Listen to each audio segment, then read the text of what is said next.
Les doy la bienvenida a un nuevo video de Fisiología Virtual. Mi nombre es Mauricio Giulidori y en esta oportunidad les quería hablar de una continuación de fisiología metabólica, digamos específicamente de qué es el balance energético y cómo responde el organismo ante los cambios de balance energético, tanto sea positivo como negativo. Entonces, ¿qué es el balance energético? Digamos, en un sistema abierto como el organismo que intercambia energía con el entorno, para mantener el equilibrio, digamos, de acuerdo a lo que nos dice el principio de equilibrio, que es uno de los principios fisiológicos, es que hay que equiparar los ingresos con los egresos. O sea, la única manera de mantener el balance o el equilibrio es que la cantidad de que ingresa y la que egresa sean similares. ¿Desde dónde ingresa energía en el organismo? A través de la energía neta consumida y absorbida. ¿Y por dónde se pierde? Y por el mantenimiento, por ejemplo, de las funciones orgánicas, de mantener la temperatura corporal y para producir, digamos. Entonces, esa relación entre la cantidad de energía que ingresa y que egresa del organismo es la que establece el balance energético. Si la cantidad consumida y absorbida supera a la que se necesita para mantenerse vivo, el balance es positivo. Si la cantidad que se requiere para mantener la función vital, digamos, mantener las funciones vitales, producir y demás,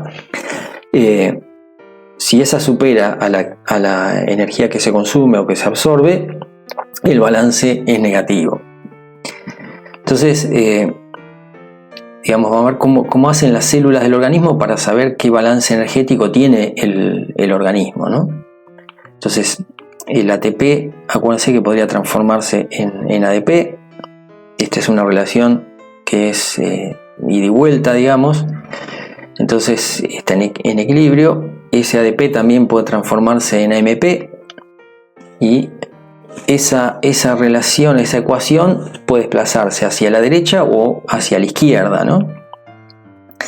El anabolismo, o sea, todo lo que significa la deposición de tejido adiposo, graso o por ejemplo, glucógeno en el músculo o en el hígado, consume ATP. Entonces la relación esta, la ecuación se desplaza hacia la derecha. Todo lo que sea ruptura de tejidos o el catabolismo favorece la regeneración del ATP, ¿no? Entonces durante el catabolismo, en una situación que predomina el catabolismo, la ecuación se desplaza hacia la izquierda, hacia el ATP. Entonces la adenilatoxiclasa lo que puede hacer es activar el AMPK, y ese AMPK lo que va a hacer cuando aumenta en la concentración es frenar el anabolismo. Esa sería la manera que tiene entonces las células del organismo de darse cuenta cuando está faltando ATP, digamos. Esa relación entre ATP y ADP la monitorea de esa manera. Cuando se consume mucho ATP, este AMPK lo que hace es inhibir el anabolismo y por otro lado favorecer una situación de catabolismo que es la que va a regenerar el ATP. ¿Qué efecto posee ese balance energético sobre la secreción de hormonas metabólicas? Que eran las que, digamos, las hormonas metabólicas son las que controlan la actividad metabólica del organismo, ¿no? Si el balance es negativo, los niveles de insulina disminuyen, o sea, la secreción de insulina disminuye, y fíjense que todas las que tienen un efecto antagónico a la insulina aumentan: el glucagón, el cortisol, la noradrenalina y la somatotrofina, ¿no? O somatotrofina u hormona de crecimiento. Entonces, la situación cuando el balance energético es negativo, los niveles de insulina son bajos, los de glucagón, cortisol, hormona de crecimiento, noradrenalina, adrenalina son altos. Les quería hacer un comentario sobre cómo responde el eje somatotrófico al balance energético negativo, ¿tá? En este caso, por ejemplo, el balance energético negativo, una de las cosas que se estimula, que lo detectan las células enteroendocrinas del estómago, detectan que está faltando ingesta, digamos, que la ingesta es pobre, y producen grelina. Esa grelina lo que va a hacer es estimular a las neuronas hipotalámicas, que son las que mandan en todo el eje somatotrófico. Esas van a estimular a la hipófisis para que produzca la hormona de crecimiento. La hormona de crecimiento hace una retroalimentación negativa sobre las neuronas hipotalámicas, pero ese balance energético negativo, recién les comenté que reduce la secreción de insulina, los niveles de insulina son bajos, circulantes de sangre. Eso hace que el hígado no exprese el receptor de hormona de crecimiento, por lo tanto el hígado va a fabricar poca cantidad de IGF-1, de somatomedina C. Eso va a hacer que la retroalimentación negativa o el efecto inhibitorio que tiene el IGF-1 sobre el hipotálamo, sobre las neuronas hipotalámicos y sobre el somatotrofo sea menor. Por lo tanto, la concentración de hormona de crecimiento aumenta en plasma o en sangre. Y esa hormona de crecimiento lo que va a hacer es manifestar el efecto directo que tiene el eje somatotrófico, que es un efecto meramente lipolítico. O sea, la hormona de crecimiento produce lipólisis. Entonces, ante un balance energético negativo, bajos niveles de insulina, altos niveles de grelina, bajos niveles de IGF-1, altos niveles de hormona de crecimiento. ¿Cómo responde el organismo ante esa situación? Lipólisis. Fíjense cómo cambia esa situación cuando el balance energético es positivo. Entonces, si el balance es positivo, las células del estómago detectan que hay que estamos comiendo, digamos, entonces los niveles de grelina bajan, hay menos estímulo para el hipotálamo, la neurona hipotalámica entonces estimula menos a la hipófisis, se fabrica hormona de crecimiento en menos cantidad, hace una retroalimentación negativa sobre las neuronas hipotalámicas, pero ese balance energético positivo, digamos, estimulaba la producción de insulina en las células beta del páncreas. Esa insulina promueve la expresión del receptor de hormona de crecimiento en el hígado. Por lo tanto, el hígado fabrica más cantidad de IGF-1 o de somatomedina C. Esa somatomedina C o ese IGF-1 va a ser una retroalimentación negativa sobre las neuronas hipotalámicas y sobre el somatotrofo de la hipófisis. Por lo tanto, los niveles de hormona de crecimiento van a ser más bajos. Entonces, alto nivel de insulina, bajos niveles de grelina, bajo nivel de hormona de crecimiento, alto nivel de IGF-1. Entonces, lo que se manifiesta en esta situación es el efecto indirecto o anabólico del eje somatotrófico, que se va mediado por el IGF-1, que es la única hormona, digamos, que le ayuda a la insulina, que es la hormona anabólica por excelencia, que es la reina del metabolismo, digamos. Entonces, como para resumir esta parte, la hormona de crecimiento o el eje somatotrófico es muy versátil y tiene efectos anabólicos y catabólicos, o sea, efectos directos y efectos indirectos. Entonces, fíjense, el efecto directo es de lipólisis, es un efecto meramente catabólico, y es el que se produce entonces cuando el balance energético es negativo. El efecto indirecto vía IGF-1 es un efecto anabólico, ¿está? Completamente anabólico. Y decíamos recién, es el que le da una mano a la insulina, ¿está? Promueve la producción de condrocitos, de osteoblastos, se estimula el crecimiento óseo, el crecimiento de los cartílagos, la producción de músculo, la captación de aminoácidos, la síntesis de proteína, le alarga la vida útil, digamos, a todas las células porque inhibe la apoptosis. Esos serían entonces los dos efectos del eje somatotrófico. Por eso les comentaba que es muy versátil, porque puede ejercer efectos antagónicos, ¿no? Ahora vamos a ver cómo responde el tejido muscular al balance energético y nitrogenado positivo, ¿no? Entonces tenemos, en esa situación, altos niveles de insulina. La insulina, ¿qué hace? Favorece la captación de aminoácidos y de glucosa a través de los transportadores GLUT4 y obviamente la síntesis de proteína. ¿Tá? Entonces, la respuesta es protogénesis o fabricación de proteína. Vamos a ver cómo responde el tejido adiposo a ese balance positivo, energético positivo. Entonces, fíjense. También los altos niveles de insulina, ¿qué van a hacer? Van a estimular el GLUT4, transportador de glucosa, dependiente de la insulina. Van a estimular la lipoproteína lipasa, que era la que le iba a sacar los ácidos grasos a los triglicéridos.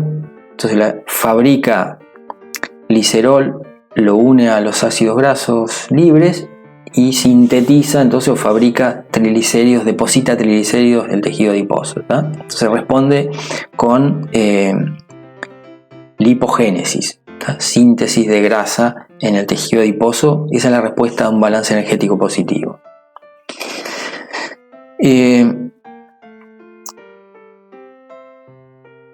Esos ácidos grasos circulantes, por ejemplo, ¿a dónde van o qué destino tienen si el hígado los capta? Fundamentalmente a la lipogénesis, ¿tá? O sea, no solo hay lipogénesis en el tejido adiposo, sino cuando sobra hay lipogénesis también en el tejido graso, y el riesgo es de que se establezca un hígado graso, ¿no? Ahora vamos a ver cómo responde, digamos, el tejido muscular a un balance energético nitrogenado negativo. Entonces fíjense, acá los niveles de insulina son bajos, pero los niveles que aumentan son los de cortisol. Entonces el cortisol promovía la ruptura de proteínas y la secreción de aminoácidos, fundamentalmente como alanina. Entonces responde con proteólisis. Esa alanina era la que usaba el hígado para fabricar glucosa. ¿Cómo responde el tejido adiposo al balance energético negativo? De vuelta, hay bajos niveles de insulina, ¿tá? Pero hay altos niveles de adrenalina, de hormona de crecimiento, de cortisol. Eso lo que van a hacer es promover la ruptura del depósito de triglicéridos o triacilgliceroles para liberar glicerol y ácidos grasos. Y lo que hacen es estimular a la lipasa hormonosensible para que rompa entonces y libere los ácidos grasos libres. Esos ácidos grasos libres son volcados a sangre, los transporta la albúmina y el glicerol, ¿tá? Entonces la respuesta, digamos, al balance energético negativo, la respuesta que tiene el tejido adiposo es lipolítica, o sea, responde con lipólisis, movilización de reserva de grasa. Esos ácidos grasos, ¿a dónde van? Una vez que el hígado tiene mucha avidez por ellos, fundamentalmente van a ir a producir cuerpos cetónicos, ¿tá? Cetogénesis. Entonces, cuando la relación insulina-glucagón es baja, lo que predomina es la cetogénesis a nivel hepático, ¿tá? Entonces, los ácidos grasos libres son precursores de los cuerpos cetónicos en el hígado, ¿tá? Entonces, digamos, ¿cuál sería la respuesta global del organismo a un balance energético positivo? Acá los niveles de insulina son altos, la relación insulina-glucagón también es alta, o sea, hay buena disponibilidad de insulina. Las neuronas del sistema nervioso central usan glucosa para oxidar y obtener energía y son independientes de la insulina. Pero fíjense, en el músculo se requiere digamos, de la actividad del GLUT4, que es el transportador de glucosa, que es dependiente de la insulina. Favorece la captación entonces de glucosa, favorece la fabricación de glucógeno, eso lo promueve la insulina, ¿tá? Gasto de energía o sea, lo oxida y lo deposita como glucógeno, sobra en ese momento. En el hígado, ¿qué va a hacer? Estimula también la captación a través de los transportadores de GLUT2 y el depósito de glucógeno en el hígado, ¿tá? Y también la fabricación de grasa, digamos, la lipogénesis, y a meterlo dentro de los triglicéridos, fabricar colesterol y demás. ¿Esos a dónde van a ir a parar después? Lo va a exportar el hígado como lipoproteína de muy baja densidad. Todo esto está favorecido entonces por los efectos de la insulina. Y acá en los adipocitos, fíjense que hay una lipoproteína lipasa, que era la que le sacaba los ácidos grasos a las lipoproteínas de muy baja densidad, que también es dependiente de la insulina, y entonces capta glucosa a través de los GLUT4, que eran insulino dependientes, capta ácido graso a partir de la lipoproteína lipasa y favorece la síntesis de grasa, la producción y el depósito de grasa en el tejido adiposo, ¿tá? Entonces, esto es lo que promueve, digamos, o cómo responde el organismo ante un balance energético positivo. O sea, hay energía de sobra que hace, la deposita, la almacena como glucógeno en el hígado, como glucógeno en el músculo, como triglicérido en el tejido adiposo, ¿tá? Ahora vamos a ver cómo responde el organismo a un balance energético negativo. Entonces acá ya la disponibilidad de glucosa es menor, la relación insulina-glucagón es baja, por los niveles de insulina son bajos, y lo de las hormonas antagónicas, metabólicas antagónicas o con efecto antiinsulínico son altas. Entonces fíjense, el encéfalo siempre usa glucosa y es independiente de la insulina para captarla, o sea, de lo que hay circulando siempre lo va a usar para obtener energía. Ahora acá, el depósito de glucógeno hepático se rompe y se libera glucosa a sangre, eso está favorecido por el glucagón. ¿Tá? El hígado usa aminoácidos, lactato y glicerol para fabricar glucosa por gluconeogénesis, eso está también favorecido por el glucagón. En el músculo, fíjense lo que pasa, el glucógeno se rompe para fabricar ATP, puede llegar a la ruptura de proteínas para liberar aminoácidos a sangre, que esos son precursores entonces de glucosa en el hígado. Eso está favorecido por el cortisol, ¿no?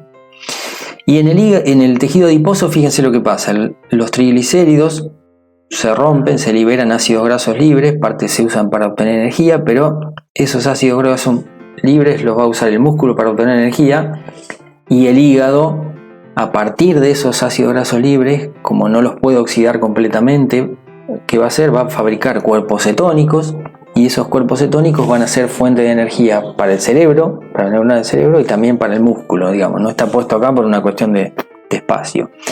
Y lo otro que liberan, que tampoco está puesto acá por cuestión de espacio, los adipocitos, o la grasa, digamos, cuando liberan los ácidos grasos libres, lo otro que secretan es glicerol, que el glicerol lo va a usar el hígado para fabricar glucosa por gluconeogénesis, ¿no?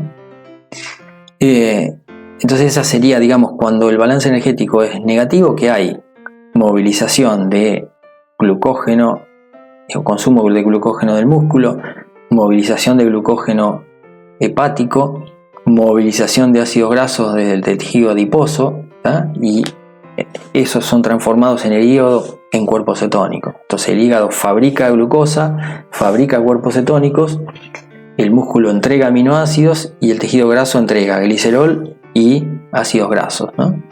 Digamos, esa sería la respuesta.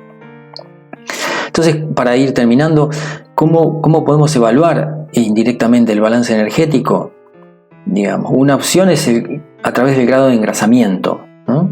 Habíamos visto, en la medida que sobra energía se deposita, entonces el grado de engrasamiento aumenta. Cuando el balance energético es positivo, el grado de engrasamiento también aumenta. Hay varias escalas para las diferentes especies de calificación de condición corporal, que evalúa el grado de engrasamiento de subcutáneo, digamos. Pero bueno, ese es un indicador a largo plazo, digamos, nos dice qué es lo que está pasando o qué balance energético tuvo el organismo en estos últimas 2 semanas, 3 semanas, un mes, digamos, o más. Y después se puede usar la concentración de metabolitos y de hormonas metabólicas, que estos son indicadores más a corto plazo, una especie de rating, digamos, es lo que van midiendo el minuto a minuto, digamos. Acá, si el balance es negativo, los niveles de ácido graso libres aumentan, los niveles de cuerpos cetónicos como el beta-hidroxibutirato también aumentan, los niveles de insulina bajan, los niveles de IGF-1 también bajan, los de hormona de crecimiento aumentan, los de grelina aumentan, o sea, se puede evaluar indirectamente entonces a través de estos metabolitos u hormonas metabólicas, que estas son indicadores a corto plazo, como les decía, ¿no? Bueno, espero les haya gustado, y si es así nos vemos en el próximo video de Fisiología Virtual. Que tengan mucha suerte.